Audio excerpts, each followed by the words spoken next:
Toda casa velha é obrigada a ter alguns ratos, certo? Eu comprei essa casa velha no ano em que me formei na faculdade. Era surpreendentemente barato por ser uma casa tão grande. 2 andares, vários quartos, 3 banheiros, que pareciam luxo depois do meu pequeno dormitório da faculdade. Era uma casa muito bonita, apesar de estar localizada no meio do nada.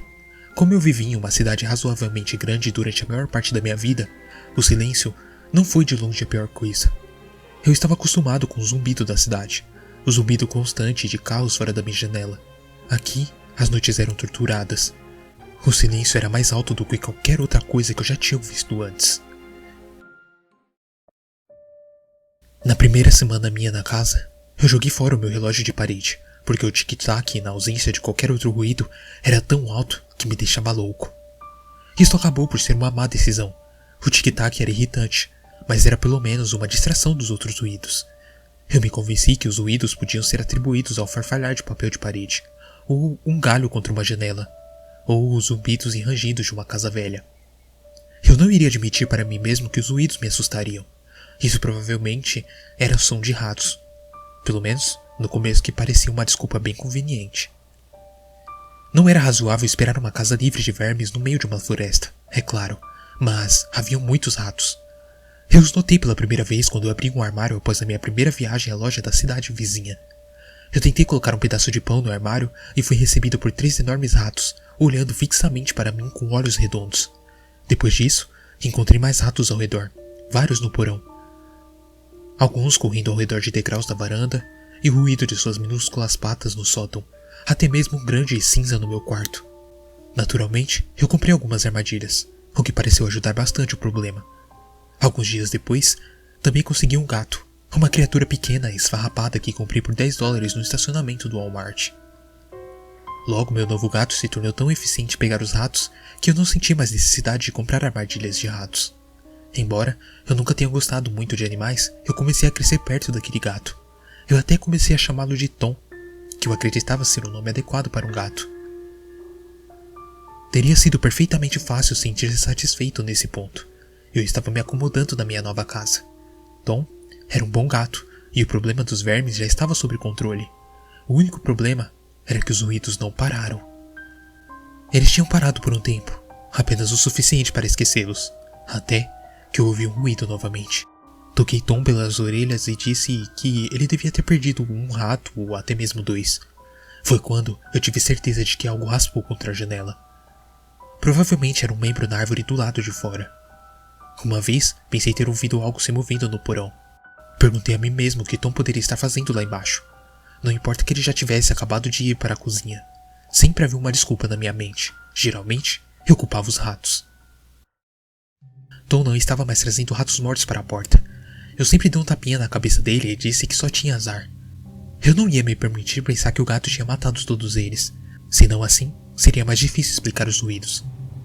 Olhando para trás, vejo que Tom começou a arranhar a porta. Eu supus que ele estava querendo sair, mas já era tarde e aquele gato nunca quis sair na noite antes. Presumi que ele tivesse visto um rato ou alguma outra criatura pequena do lado de fora. Então, eu o deixei sair e voltei para a cama. Não muito tempo depois, eu ouvi um barulho inexplicável na minha janela. Era um ruído áspero, não muito diferente do som de unhas num quadro negro. Virei-me e tentei voltar a dormir, mas o barulho continuou. Finalmente, levantei-me e fui olhar para fora e ver qual era o problema. Algo pressionou seu rosto contra o vidro. Ficou lá por apenas alguns segundos, mas a imagem fugaz foi o suficiente. Essa visão vai assombrar meus sonhos para o resto da minha vida. Seu rosto era longo e branco como osso. Não tinha olhos, mas uma luz vermelha parecia queimar profundamente dentro do buraco em seu crânio.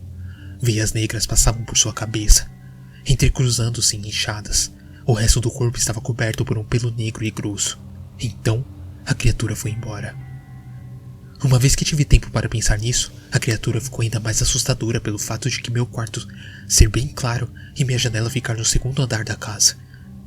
Depois que a coisa saiu, um cheiro forte me atingiu. A noite inteira estava cheia do cheiro da coisa.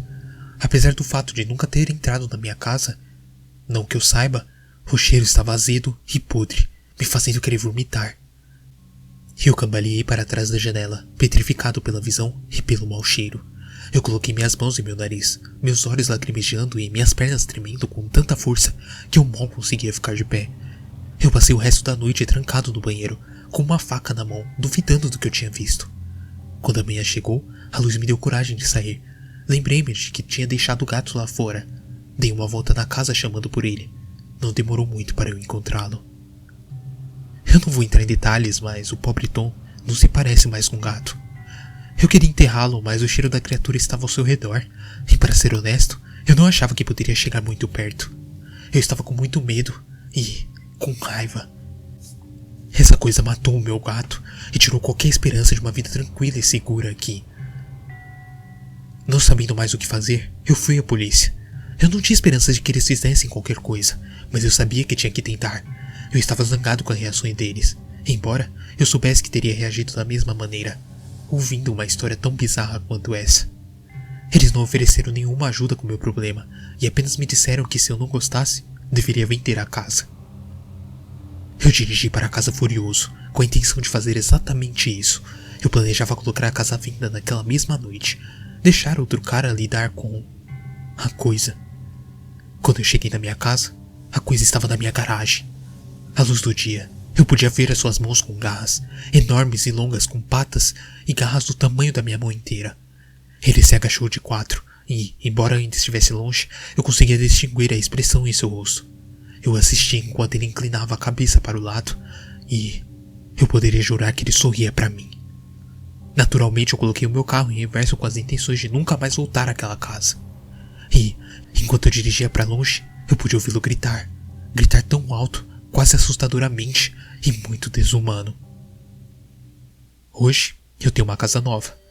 Eu tentei o meu melhor para esquecer aquilo. Eu não contei a ninguém. Também, quem acreditaria em mim? Tudo que eu disse foi que eu encontrei um bom negócio e uma casa na cidade. Não é falso. É que a casa na floresta era simplesmente muito quieta para o meu gosto. Minha nova casa fica perto da cidade. Não é tão tranquilo aqui, mas é inegavelmente mais pacífico. Eu não nego que ainda vejo a criatura nos meus sonhos, mas eu estou feliz aqui. Eu tenho um novo gato, um que parece ainda mais agradável que Tom.